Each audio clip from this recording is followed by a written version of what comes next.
Pleasure to be back. How have you been doing? Very well, thanks. Good. And it's I think the last couple of years we've had you on right around this time, just after the time change. So yes, well, either that or in the spring after springing forward, which is usually more problematic. I was going to say that would be the one that would probably have people more up in arms, because they would be sort of feeling robbed of that extra hour of sleep.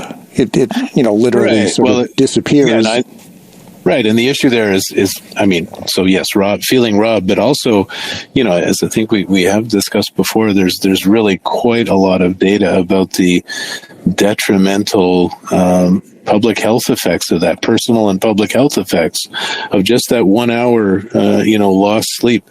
There's abundant data that shows that after that spring time change, going to daylight saving time, that there's an increase in workplace accidents, motor vehicle accidents, myocardial infarction, heart attacks, people ending up in emergency rooms, changes in mood, and so forth. So, in fact, the body of evidence is quite impressive, and challenges us in terms of the utility of that.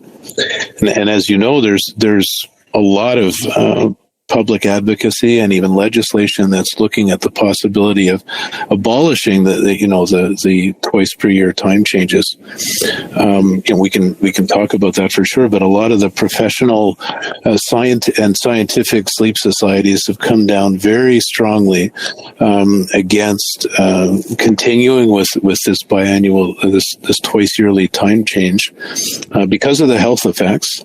Number one, and number two, it's an important point that there's scientific evidence that suggests that the standard time, the normal standard time that we've fallen back to now, is overall what we should do all year long, rather than having daylight saving time all year long. Right. So if we were going to switch to just one, you're saying there is this pretty strong body of evidence to say it should be standard time, right? Yeah, right. So what happens if you, well, in fact, the experiment was actually done in 1973. It's a while ago now, but there was pressure from OPEC and so forth at that point. So in the U.S., they actually did go to permanent daylight saving time, and it was, well, there were quite a few complications that happened with that. First of all, it was highly unpopular, and in fact, it was a relatively short-lived transition. The idea was that it was supposed to save energy and so forth, which, it was shown not to do, and there were complications of that. One of the most notable effects of that for Canadians in particular, and again Canadians in more northern parts of the country, would be that if we stayed on daylight savings time through the winter, our morning light would only come in many places around 8:30 or 8:45 in the morning. So this, in fact, when it's been studied, this has very adverse consequences for people's health. So something needs to be avoided. Right. When we do what we just did on the weekend, when we change the clocks back, and that is the one, again, where people think, okay, we're getting off easy, and it probably does not come with the same accident risk that we see in the spring. But what does happen to our bodies and to our sleep patterns when we fall back? Okay, well, that's a great point. So first of all, it might be interesting to do a poll to see, how many people actually got more sleep on Saturday night to Sunday. Right. I think a lot of people say, oh, well, it's Saturday night. We can, we're going to have an extra hour. We're going to stay out an extra hour. So in fact, a lot of people, I think, don't end up actually getting that much more sleep. But the key, the health consequences are much less striking with the fall time change than they are in the spring, but there still are consequences. So we have our internal biological clock, and there's the solar clock, and then there's what we call the so-called social clock, right? Where we have a program of daily activities, work and school and so forth. And when we're, so daylight savings time is, it's great. It's nice to have those long summer evenings, but the problem is that gets us, if we perpetuate that gets us into a situation of what's called social jet lag, where our clocks are chronically misaligned. Our biologic clock, which depends very much on the solar cycle. Even if we work inside, in an office building, whatever, if we're not, out working outside in the day, we're still very much subject to the influence of the solar cycle. And the idea of standard time is that it's the time. So standard time means that the sun is right above us at noon, okay, in most parts of the time zone. Obviously, there's variation across time zones. Mm-hmm. But when we're aligned with the solar cycle and the light-dark cycle, when our biologic clock is aligned with that best, and that also aligns with our social obligations, that's when we're most healthy. And the concept of social jet lag is that if you have a clock schedule that's misaligned with the solar cycle, and you get out of sync with that socially. So people will have, for example, delayed sleep phase syndrome, are out of sync with. It's a kind of a form of chronic jet lag or social jet lag, and that is so that misaligns us from the cycle of life and can lead to health consequences. Again, I'm speaking with Dr. Jon Kimoff. He's the medical director of the MUHC's Adult Sleep Laboratory. We're taking your sleep questions. I'll give you the phone number. I also want to sort of add a question that I want you to answer if you're going to phone in, because Dr. Kimoff was saying we could do a sort of poll. So, yeah, nothing scientific here, but why don't you answer that question for us? Because Dr. Kimoff, you were just wondering, did people take that opportunity that was given to them on Saturday night into Sunday? Did they, in fact, sleep more? Did they sleep for that extra hour? And you gave some of the reasons why people might not have, in fact, done that. So I'm curious if you want to call in and just answer that question for us. It's 514-597-4500. Toll free is 1-877-597-4500. There's also our text number. It's 514-566-9066. And of course, you can ask any question you want of Dr. Kimoff, any of your sleep questions. So you don't have to answer our question. You can ask any question you want about sleep apnea. Again, 514-597-4500. Toll free is 1-877-597-4500. Now, Dr. Kimoff, I said I wanted to ask a bonus question, so I'm going to sneak one in here. It's about snoozing, right? When you hit the snooze button on the alarm clock. And can I ask you, are you a snoozer? Nope. Not a snoozer. Well, okay. I guess so. Actually, probably the answer to that is, yes, but no. So I don't use a snooze button, but I will say that I sometimes sleep. After my alarm goes off once, I do stay, depending on the schedule for the day, I do stay, sleep a little extra. Don't you worry that if you're not using the snooze button, you might just, wake up 3 hours later? Yeah, well, so I mean, for sure, that could be a problem for some people. It just doesn't happen to be for me, but, okay. Right. But, sure. So you're not a snoozer, right? No. Okay. So I want people to answer that question, but right now I want to go to the phone lines here. We'll come back to that conversation about snoozing. We'll hit the snooze button on that. Local number 514-597-4500. We got someone driving, so I don't want to make them wait for too long. Roberto is driving in the Montreal area. Hi, Roberto. Hey, hi. How are you guys? I'm doing okay. How are you? Not bad. I wanted to ask the doctor, it's been years. I'm 66 years old. I wanted to ask the doctor because I wanted to get into some sleep clinic because I haven't slept well in over 10 years. And I wanted to ask him if cannabis, the CBD or THC, would that help me to sleep at night? Because I haven't slept a full night in at least 10 years. Okay, so first of all, you're not alone. Unfortunately, insomnia is a big problem in the population.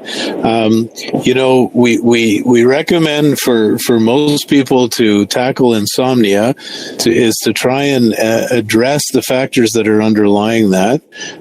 Certainly, when we talk to people about sleep, and you can do this with your family doctor or your nurse practitioner or whoever, you may want to look for possible clues for a medical sleep disorder, but such as a sleep apnea problem, a restless leg syndrome, or what have you.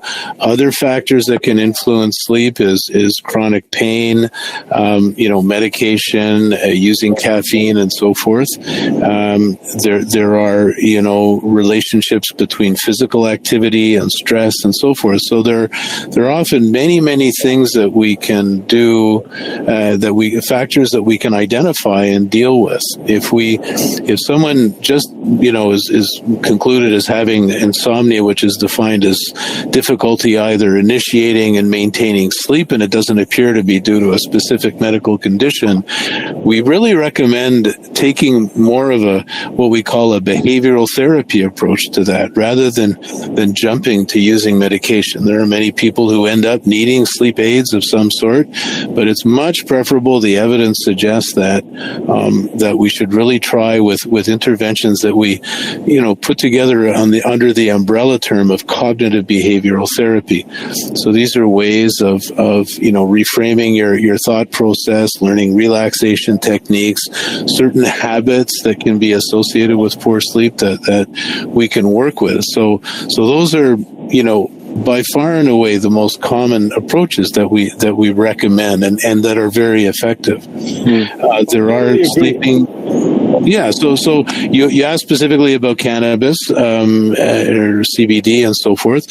So cannabinoids are widely used by people to help promote sleep. One of the problems that we have with cannabis, despite how widespread the use is, that it's actually not very well studied. Most of the scientific studies have been done in the context of chronic pain or other disease conditions where people are using cannabinoids. We know from talking to patients and lay experience that for some people, cannabis does and cannabis products do help with sleep. There are, however, some cautionary notes about that, and people who start to use cannabis, they can find that they may need increasing doses and so forth to produce the same effect, and over a period of time, it can actually lead in some patients, not everybody, but in some patients, to a kind of vicious spiral where there's an increasing need for increasing doses and actually even worse sleep. So, it's not by any means our medical recommendation as a first-line therapy, although, for some people it ends up being a helpful sleep aid. Is there any chance that I can come to your clinic or get some help from your professionals? Yeah, sure. So this is a pretty good way to get around those waiting lists that we keep hearing about, right? What's unfortunate is I had a doctor, but she went private, so I don't even have a GP. I have nobody. I can't even go for a blood test to a CLSC because there's nobody to see it. So what do I do? Unfortunately, you're raising a problem that so many Quebecers are facing. Montrealers in particular, of course, right now.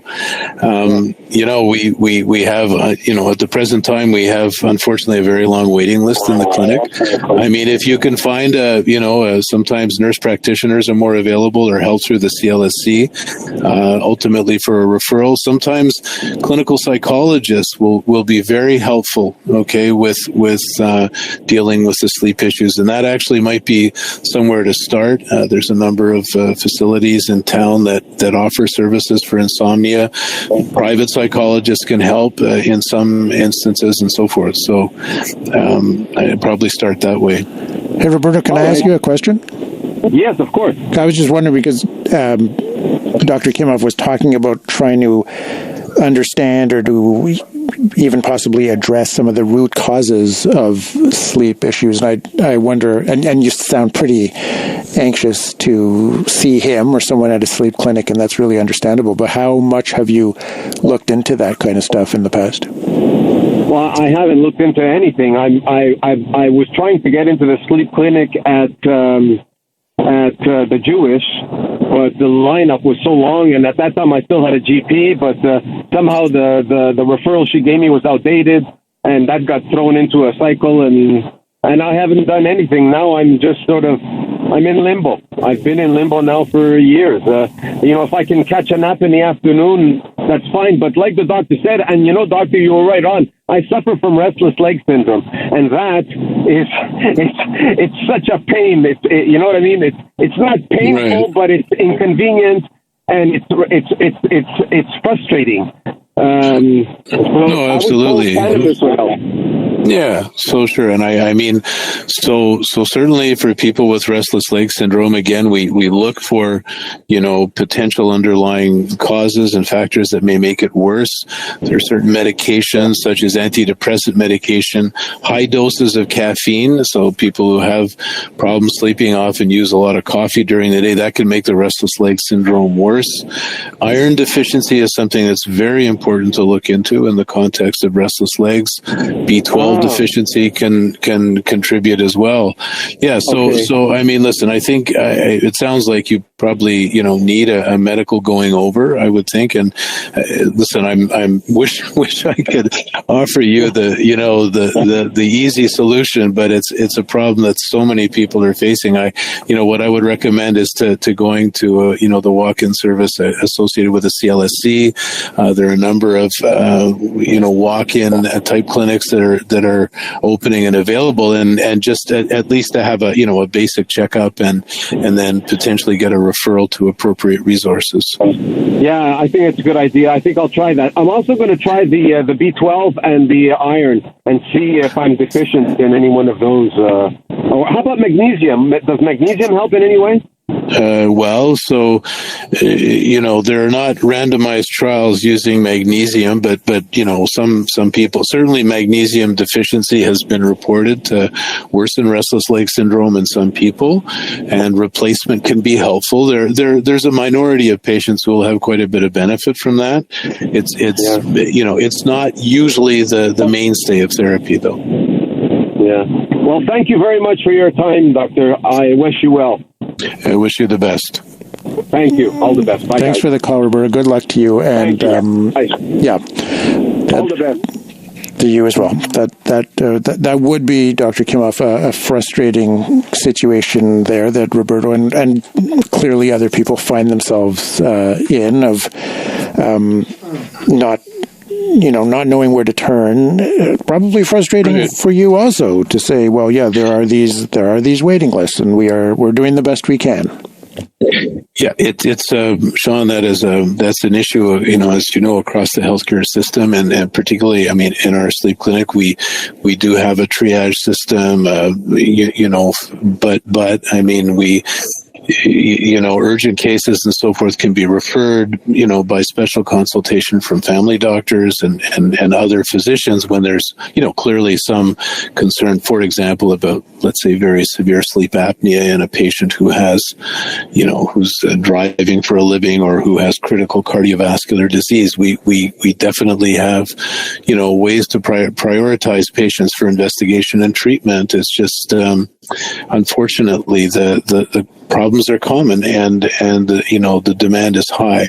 There are online resources that can be helpful as well, and so sometimes we recommend that patients look for information from reputable sources. So, for example, in Canada, the Canadian Sleep Society (CSS).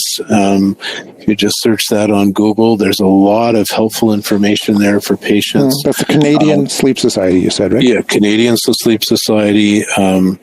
There are, the American Academy of Sleep Medicine, the National Sleep Foundation in the U.S., the Quebec, the Association Pulmonaire du Québec, the Quebec Lung Association has resources for patients. There are a variety of sources, and again, to rely on reputable medical societies, so scientific and clinical medical societies, where you're going to get information that's useful, and you'll find links to other resources. We have about a minute here before we break for news headlines. I just want to ask you one last question here, which occurs to me after Roberto's call. He called in initially asking about CBD or about cannabis. I don't think it's the first time that we've got calls like that when we've had you on. Are we seeing the research advance with those two things? You talked about some of the sort of boomerang effect that might be possible, but are we seeing more research with those substances as possible sleep aids? Sure, there is a lot of work going on. I mean, I have to say that as someone who's applied for grants in this area and spoken to people doing research in the area, one of the challenges that we have in doing research with cannabinoids for sleep is that getting a product to test that is well characterized, that's consistent, is actually very challenging. When we do research, we need to know the drug we're studying. Yeah. And so many of the cannabis products that are out there are not what we call pharmacologic grade. So that's actually been a barrier. We were involved in a study which unfortunately had to be terminated early partly because of COVID and partly because of other factors. Okay. But just as I say, to get a reliable drug supply of well characterized medication is challenging. That said, there are studies that are ongoing, and there are synthetic cannabinoids that have been looked at. The drug, so-called drug dronabinol, has actually been shown in studies out of Chicago to have some beneficial effects in sleep apnea, for example, as well as in sleep promotion. Okay. That's something that's a drug that's no longer available in Canada. But yes, we've had some challenges in advancing the knowledge in that area. Okay. Suffice it to say. On Radio Noon today, we are talking with Dr. Jon Kimoff. He's the medical director of the MUHC's Adult Sleep Laboratory. We're taking your sleep questions. I'm trying to sneak in some of my own sleep questions. Phone number for you, it's 514-597-4500. Toll free, it's 1-877-597-4500. Text line, it's 514-566-9066. We have some texts that have been coming in. We're going to get to some of those, if we can, a little bit later in the program.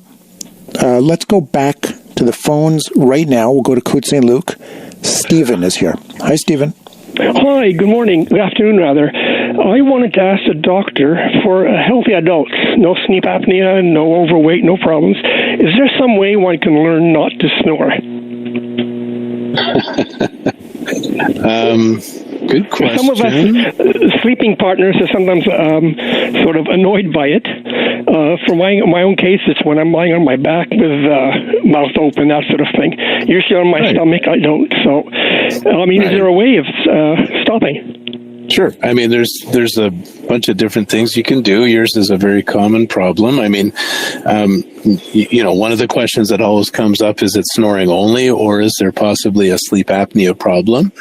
That would be suspected in somebody who has a history of heavy habitual snoring and then is tired during the daytime, or in whom the breathing partner observes pauses in breathing.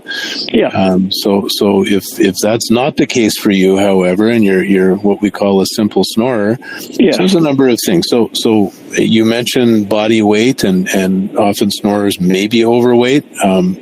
So certainly weight loss is something that can help. Avoiding, alcohol in the evening and sedative hypnotic drugs is also a way to, minimize snoring. Some people who have allergies and nasal congestion can have worsened snoring if you have nasal obstruction. That's that's something that you might at some point address with an ear, nose, and throat doctor. Some people who have a bit of a blocked nose do benefit from snoring from the so-called breathe right strips or nasal dilator strips. Mm-hmm. You mentioned that your snoring is worse on your back than on your side, which is a very common observation, or rather than on your stomach. But so I don't know how you are on your side compared to the back. Do you have complaints about that, or no? Yeah. No, I don't. And as far as sleep apnea goes, I've been to a sleep lab for research, and no sleep apnea. Okay, great. Good. That's good. Good to know. And I'm also sort of late 60s, that age group, so it's not like I don't know if that affects it at all. Okay, so with respect to positioning, if there are devices that we use sometimes just for snoring, or sometimes there are people who have apnea only on their back rather than on their side. So we use positioning devices, and you can go online actually and see some of these. The idea, the kind of classic approach is what we call the tennis ball technique, where people would sew some tennis balls into the back of a t-shirt and sleep with that. But there are actually devices, the different ones, not that I'm recommending any specific one, but names like Slumber Bump and Remedy and so forth. These are cushions that on a belt that you can get, usually not terribly expensive, and you can sleep with those to be sure that you don't unconsciously turn over onto your back. So people, and also the other simple thing is that often when people are overtired, their snoring is worse, and that has to do with how the brain controls the muscles of the upper airway. So just maintaining good sleep habits is sometimes enough to help with improving snoring. Really? Huh. Okay. Interesting. Yeah. Stephen, you have any other questions? No, I just wanted to know, is there sort of, I know as it happens once they mentioned, the sort of strengthening your own throat muscles. Sure. Yeah, like singing and that sort of thing. Sure. I was wondering if Right. that's applicable. Right. So that's a great question too. So there's a series of devices actually and exercises that can be done. So the umbrella term is myofunctional therapy. So there are exercises, speech therapy exercises that people can do during the daytime, usually 20 or 30 minutes a day. That can in mild snoring and mild sleep apnea benefit in terms of reducing snoring. These are there are a variety of facilities that can help you with those. It's often physiotherapists or speech therapists that are engaged in that. There is also we actually just finished a study with a device that basically is driven by an app that stimulates the tongue. You wear it for 20 minutes a day. And it actually stimulates the tongue, and that can certainly help with snoring in some individuals. That's commercially available here in Canada. It's called Excite OSA, EXCITE OSA. And there are a number of suppliers now across the country. You could search online for that as well.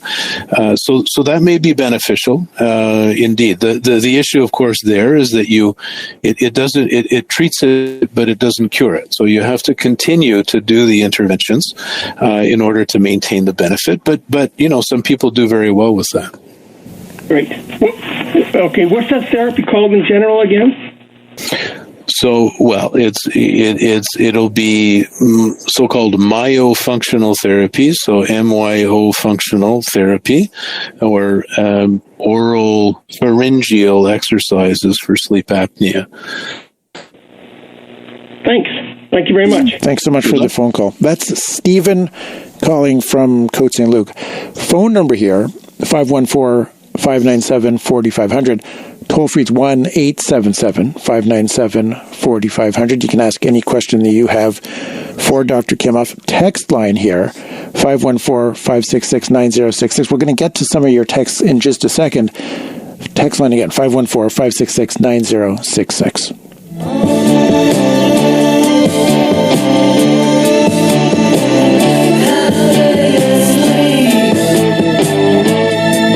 514-566-9066. Most people are doing this. I want to ask everybody to do it. So when you send in a text, try to remember to include your name, because then if your text does get read out on the radio. First one says, I wake up every 3 hours in my sleep pattern, and the question is, does that affect my health in the long run? Okay, so I wake up every 3 hours. Does that affect my health in the long run? Why don't we get all of them? Why don't we have you read all of them so that you can get back to your actual job in the control room, and then we'll address them one by one. So that's number one. I'm going to mark that down about waking up every 3 hours. What else do we have? Yeah, then we have one from Catherine who says, or who's asking, is 8 hours a must? I find I'm refreshed after 7 hours, but my daughter, who's 23, is fixated on 8 hours and virtually unapproachable if she doesn't get that. So that was from Catherine. And then Garrett says, hi there. How do you feel about using melatonin for sleep? Okay, perfect. So it's 3 different questions there. We also got one comment, right? Yeah, this person says, I find that sleep becomes lighter as you age, so I reduce sleep disruptions like noise or light by using a mask and very good earplugs. Okay, thank you for the questions. Thank you for the comment. Remember, please include your name. Our text line, 514-566-9066. Phone number again, 514-597-4500. Aislinn, thank you. Thanks. Dr. Kimoff, so should we deal with the questions? Sure. So I can go ahead on those. So first of all, just a comment. Yeah.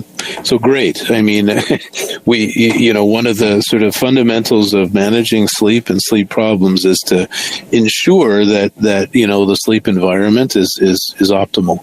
So if this person, and it is indeed the case that many people note that sleep gets lighter as aging occurs. So ways that you can do it: cut the light. Some people, will change the curtains in the room to be sure that it's actually blackout rather than transparent curtains. But much cheaper to wear a mask if that works for you. Earplugs and so forth. Yeah. The mattress. We talk about pets in the bed. That's another thing. TV in the bedroom, bad. Okay, so you tend to pay attention to what things are in the room. So optimizing the sleep environment is important. TV in the bedroom, bad, and these days all those other screens, right? Well, right, exactly. So that's a good point, and come to waking up every 3 hours, and part of the issue there is what you do when you wake up. And indeed, so screen time late at night involves light exposure, and that can delay our circadian clock. We were talking about the influence of light on the biologic clock. So exposure to screen provides light. You can use blue light filters, which are software filters on various devices that actually slightly minimizes the effect of light, because it is light in the blue wavelength, which is most effective in resetting the circadian clock based on some scientific evidence. So that's the rationale for blue light filters, which may help. But yes, minimizing cell phone and electronic use in the middle of the night is another important thing. Right. So the question about how much sleep time we need, and I think that it's great that that was Catherine's question, right? Asking if 8 hours is a must. Right. Catherine says that she feels refreshed after 7 hours, but her daughter's fixated on 8. Well, yeah, but it sounds like her daughter needs 8 because she's, quotes, unapproachable if she doesn't get 8 hours. So that's actually really important. So if you do surveys of, large numbers of people who have no sleep complaints, either daytime or nighttime, and ask them how long they sleep, you're going to get a normal distribution of responses. Okay. And the mean of that normal distribution is somewhere, 7.5 hours. And the recommendations, from sleep societies are that, as we get older, we need probably less sleep, but that, most adults should be targeting 7 to 8 hours of sleep. But clearly the individual needs are different. And so, if someone sleeps well and wakens refreshed after 7 hours of sleep and functions without a problem in the daytime, that's great. okay, then 7 hours does the trick. But for those people who need 8 and there are people who need even more, 9 or 10 hours of sleep, which is very challenging in modern society. So we certainly see people in the clinic who, come in with excessive sleepiness during the daytime, but sleep duration is very often a component of that.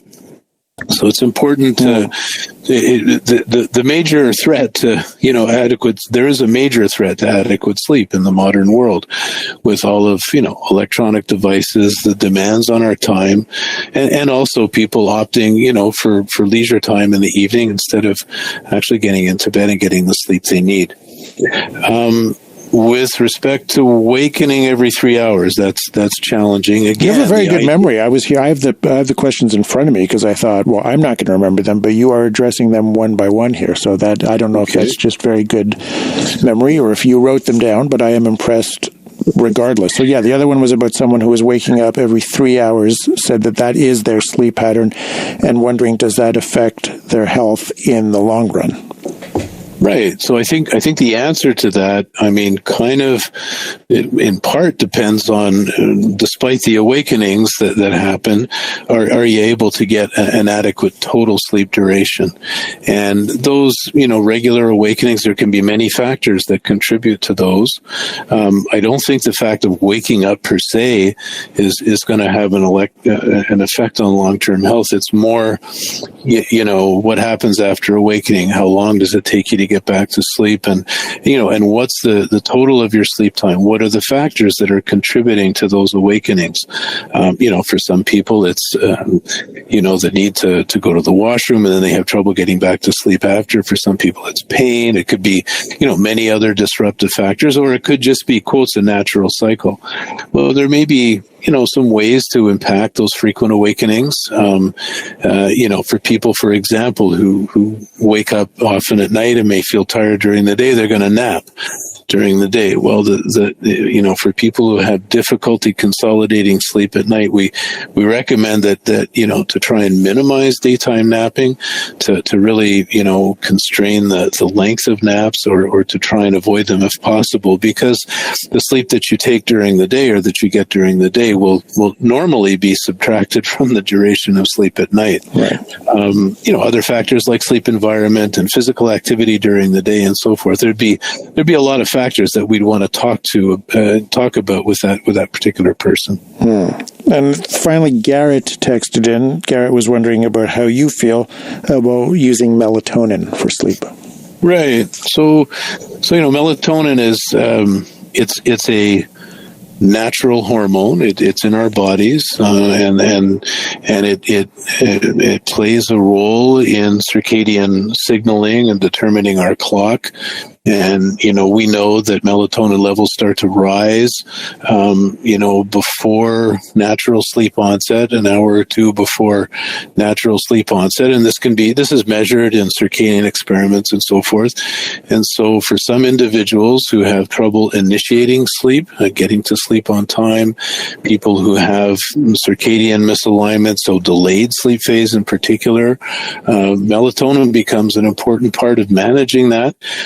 It's not a conventional sleeping pill in the sense of a sedative hypnotic. And in fact, for people with a delayed sleep phase, i.e. who can't get to sleep until, quite late or early in the morning, let's say 2, 3, or 4 in the morning, and then they have normal sleep after that, well, we can help them to reset, partly by avoiding light exposure in the evening or minimizing light exposure in the evening, but also by giving melatonin, but in fact, within often 3 to 4 hours before the anticipated bedtime. So that's sometimes when the best effect of melatonin can be realized. It can be helpful if you're going to be traveling and you're going to be experiencing jet lag. It can help you deal with that as well. There are some people who may have secondary effects from melatonin. It's generally a benign medication, but there may be some secondary effects which, people should be cognizant of and avoid. That is Dr. Jon Kimoff. Dr. Kimoff, thanks for addressing all of those. Dr. Kimoff is the medical director of the MUHC's Adult Sleep Laboratory. We're taking your questions. Text line again is 514-566-9066. Phone number where you can talk directly with Dr. Kimoff, it's 514-597-4500. Toll free is 1-877-597-4500.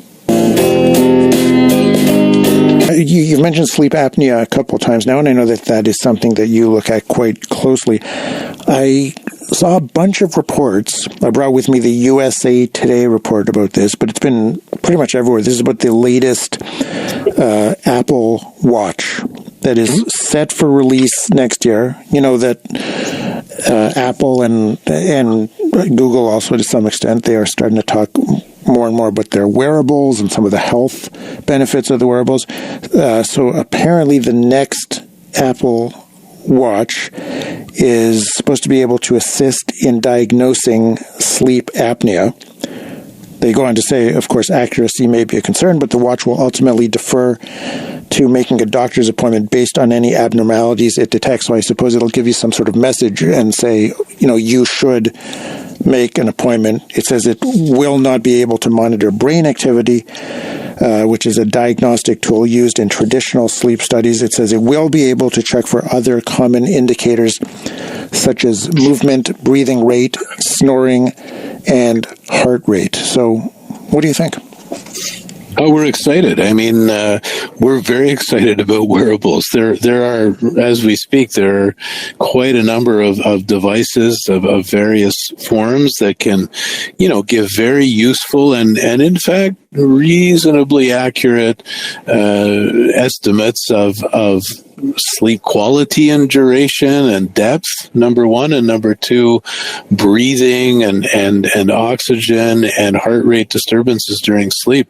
We're seeing an explosion of these devices, and we're very excited by this because it's going to completely, and already has, revolutionized how we're approaching this with patients. It's going to make, the diagnosis of these disorders much more accessible, and also it's going to allow us to have a real time and ongoing evaluation of management. Okay, so if somebody, for example, is diagnosed with mild to moderate sleep apnea, and the physician, for example, recommends exercise and weight loss, okay, and the person starts taking that on, and they may be able to monitor improvements on an ongoing basis. We mentioned the Excite-OSA device, the neurostimulation device, and we had a number of the people in the trial that we did who were using a variety of snoring apps on their phone or a watch, and actually were, checking their responses to the therapy. And so bed partner report is one way of knowing how your snoring is going. But when you have a measurement, it can actually be helpful. The key concern with these devices is accuracy. That's been pointed out with Apple. I actually heard a piece on the weekend how Apple has just been sued for a copyright infringement on its oximeter. Okay. So that, in fact, there may be, I'm not a news reporter, but I'm just recounting something that caught my attention, that there may in fact be some impediment to delivering the next Apple Watch if this, not copyright, a patent infringement has been raised. So I don't purport to have any more information than that on the issue, but that may affect the Apple Watch per se, but there are many devices. We're colleagues and I here at the MUHC have a real interest in this, and not only in sleep disordered breathing of various sorts, but also in patients with chronic lung disease, so COPD and asthma and cystic fibrosis and pulmonary fibrosis, and I have several colleagues who are actively monitoring their patients using wearable devices such as a ring, where they look at, activity and sleep stages. And we're actually right now quite excited about a particular, ring that measures oxygen, and it does it in a way that it looks like it's probably still quite accurate in people with darkly pigmented skin, because it records from the underside of the hand. I mean, so there are many of these devices out there, and the challenge is that the technology far outstrips our ability to actually validate and test the accuracy of these devices. So that said, however, we think they're important because they'll sensitize people to these things, and they'll allow people to, get involved in their own self-management, their own monitoring of their health, and then also changes that they make in lifestyle and otherwise, even with, various specific therapies for sleep disorders, to be able to see the benefit of that. Yeah. Okay. So, right. That's what I was going to say, just to sort of reinforce that thought. It sounds like diagnosis, that's still going to be you or medical professionals, but it's going to be maybe that suggestion from the wearable. Maybe it is time to see a professional, and then with the monitoring to see how things are going after the diagnosis, right? Absolutely. What percentage of the general population do we understand to have sleep apnea? Partly depends on the definitions, which are a bit and how you measure it. But the usual figures are about 6% of women and 13% of men. Oh wow, okay. So it's a lot of people. It's like diabetes. It's like asthma. It's a very prevalent condition. And it's often undiagnosed. We estimate that still about 85% of people out there with sleep apnea don't know they have it. I was just going to say that. I mean, one of the things that I would imagine is that people will start getting these devices for whatever reason, not because they're wondering if they have sleep apnea, but when that feature is enabled, there might be a lot of people who are suddenly looking into this. Right. And I mean, the big challenge there, we were talking earlier with one of the callers about access, to the clinic and to diagnosis and management. And, I mean, it's an issue. I mean, we've had increased accessibility to sleep testing with a variety of portable monitors for some time, which has been great. It's allowed us to identify patients, much more readily even. And this is going to be like just a quantum step above that. But we're also, we are right now, putting our heads together to see how we can handle the, what's gonna come out from those that diagnostic advantage. Yeah, this influx of people now wondering. Yeah. Mm-hmm. Dr. Kimoff, I want to thank you profoundly for taking this time with us, as you do, about once a year. That's really generous of you, and I really appreciate it. Thank you so much.